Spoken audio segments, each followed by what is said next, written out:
share this on Facebook. All right, so I showed you this live stream. I'm going to talk about how to teach reading to a beginner, okay? Or maybe you have a child who is struggling in reading, how you can help that child to learn how to read. So, first thing first, okay? So scientifically, it has been proven that phonemic awareness and synthetic phonics are the ones that are effective when it comes to teaching reading to beginners, okay? So first of all, the first thing that you're supposed to do is you're supposed to teach synthetic phonics.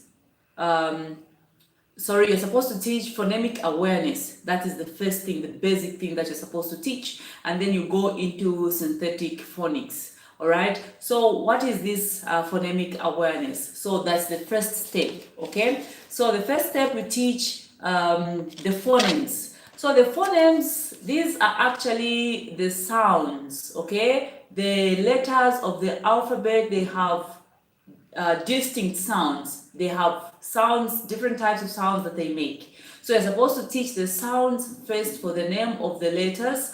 After you teach the sounds for the name of the letters, and then that's when you go to synthetic phonics.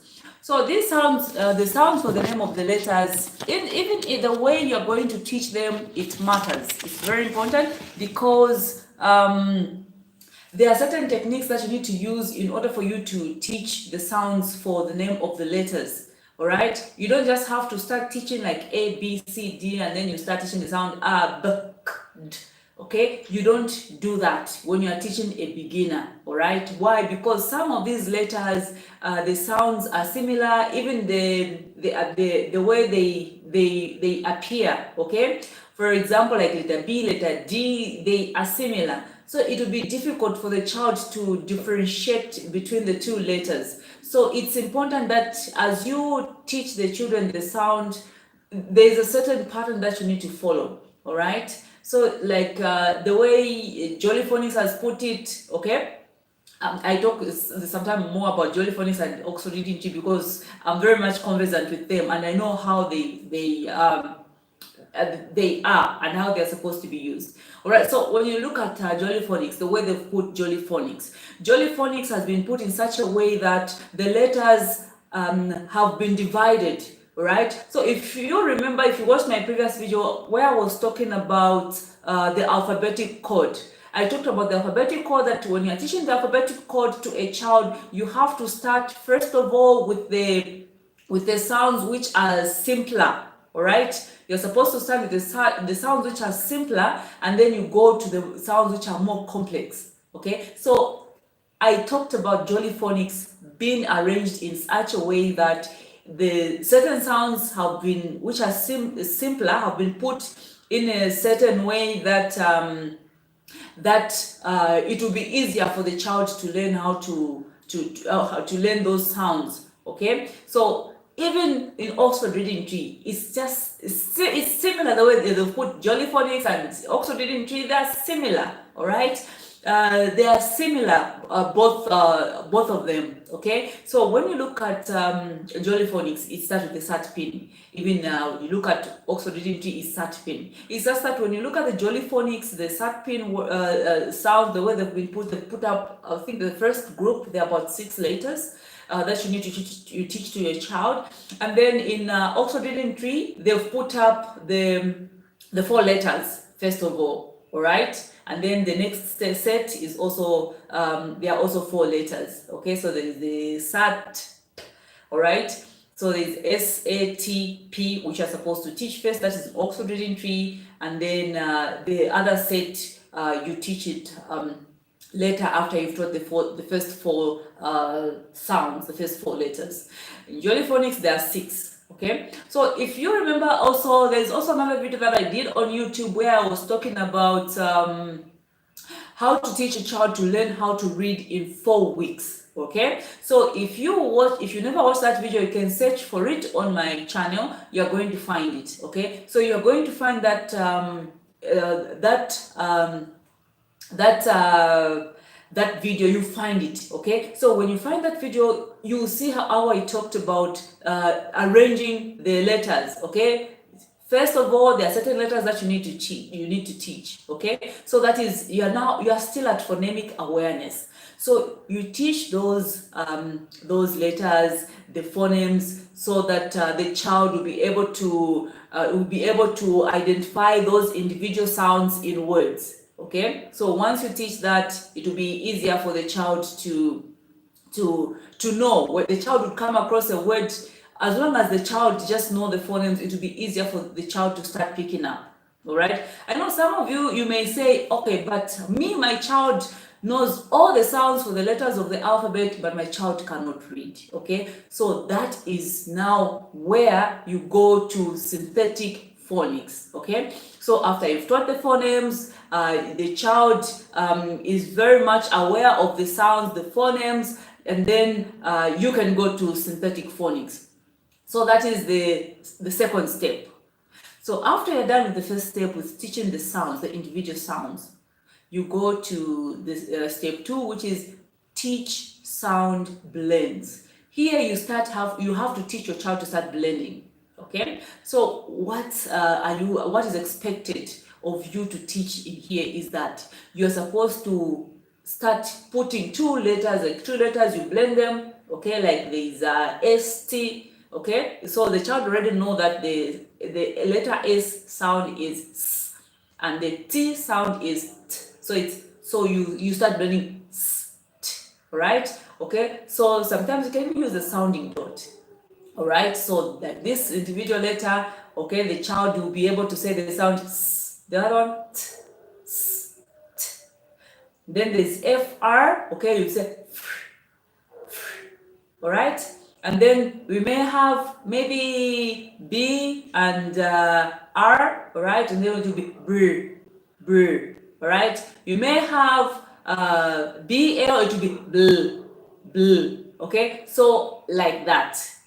All right, so this is how we are supposed to help our learners, to help our children, okay? And if you follow this step, you find that your child at the end of the day is going to pick something and to be easier for your child to learn how to read. So after you've taught the blend, okay, you also teach the digraphs here, because we have digraphs, all right? If you've not taught your child digraph, the child will start breaking the digraphs into individual sounds. Like we have the CK digraph, the K, all right?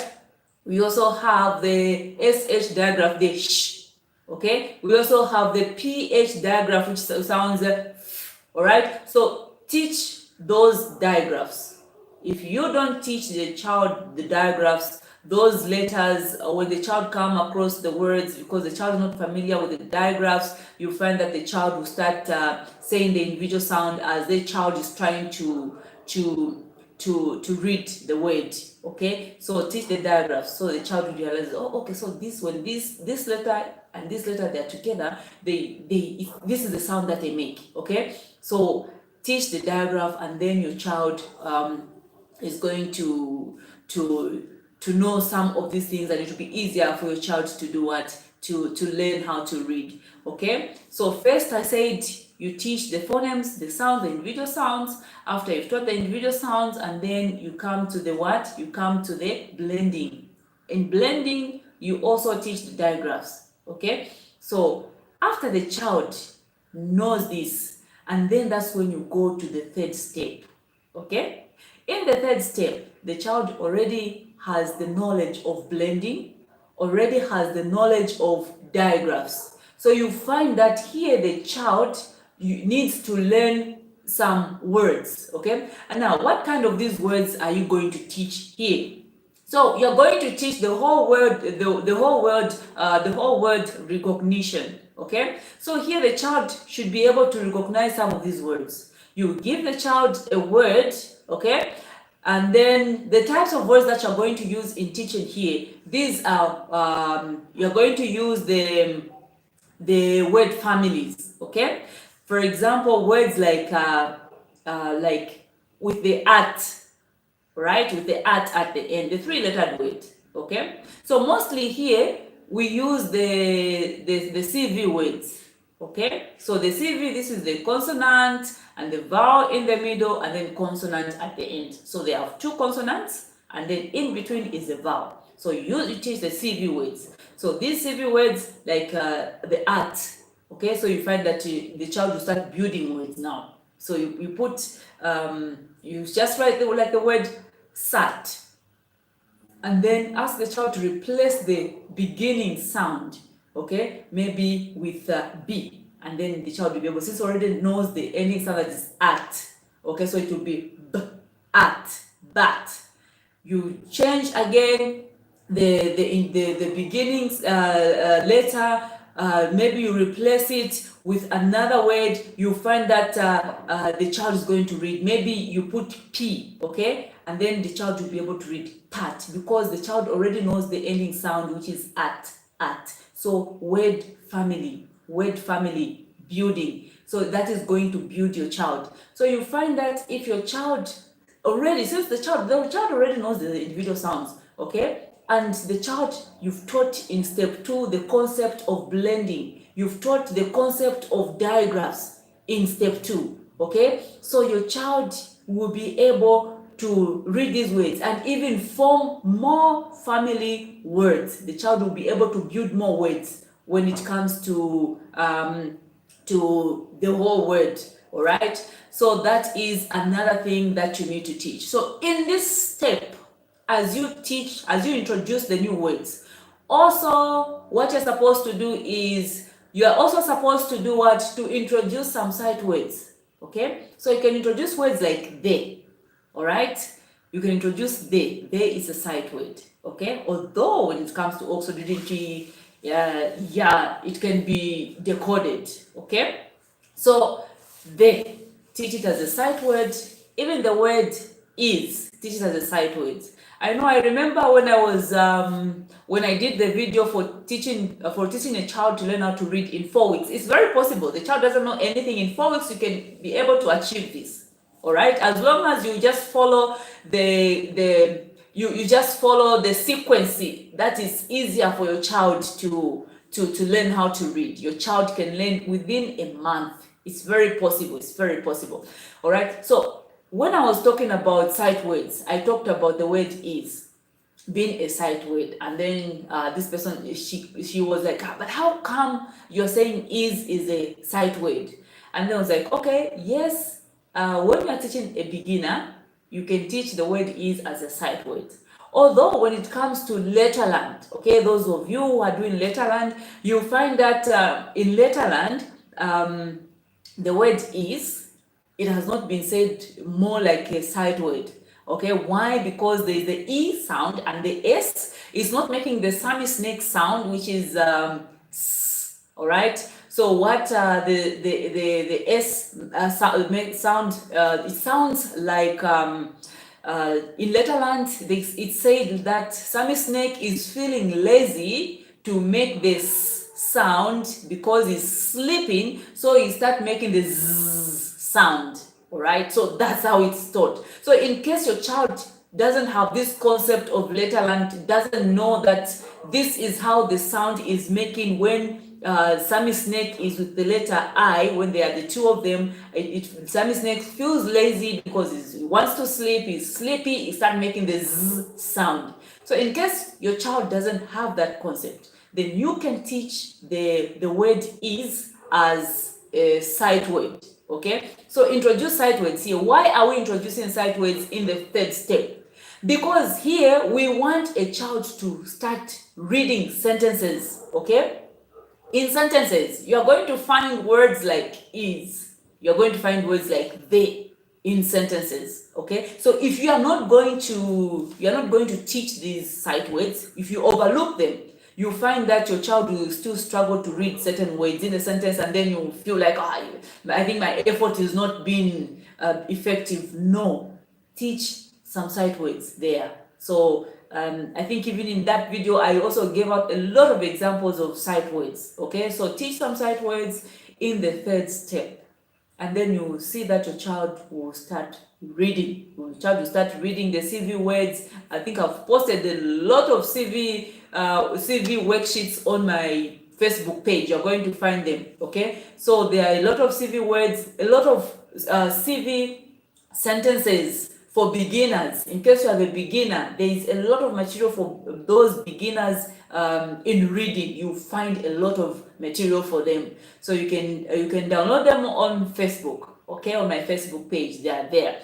All right, so that is the third step which you're supposed to do after introduce a sight word. So here, what you can do, sometimes children may also find it boring. So what you can do is you can also use some games, different types of games. Okay, you can use some games like even puzzles to help in the child using visual discrimination. Okay, to differentiate between some sounds, some words, as well as also to get to grasp that concept that you are teaching in them. You can also use matching words, matching sounds to differentiate them. All right, even like word building, as you are trying to build the words, okay, in the third step, because you are doing the whole word. Okay, as you're trying to build the words, what you're supposed to do is you can also use the as you are doing the matching, the games, the puzzles, you can use those materials and it will help you a lot to teach reading to your child who is a beginner. So you can also use flashcards, and the other thing that you can use is the dictionary. It's very important. You need to use a dictionary. Okay, introduce the picture dictionary to the beginners. The child is just learning. So as you introduce the picture dictionary, your child will be able to identify, look at this word, also compare it with the picture that is there. Okay, it will be easier for your child to learn some words. As you use the flashcards, you use the picture dictionaries, you also use the rhyme and the entertaining poetry. Okay, introduce those things, use those things, and you find that your child is getting the concept. Okay, so also present the meaning. That is the fourth step. So here you're supposed to ensure that students know the meaning for each word. Okay, as they read the word that they've read, the student, your child, should be able to know the meaning. So you can use different techniques to present this, present the meaning. All right, so you can use the drawing pictures, and you also have to ensure that you use variations in meaning, as well as you go over the words that sound the same. Like for example, we have the homophones, we have the synonyms, words that are similar, words with different spelling, but same sounds, different spelling, different meaning, words same meaning but different spelling. Let the children learn all those things, and it will be easier for your child to grasp the concept, to learn how to read. So I think that's all I had in this video. Yeah, all right, so thank you for watching. Okay.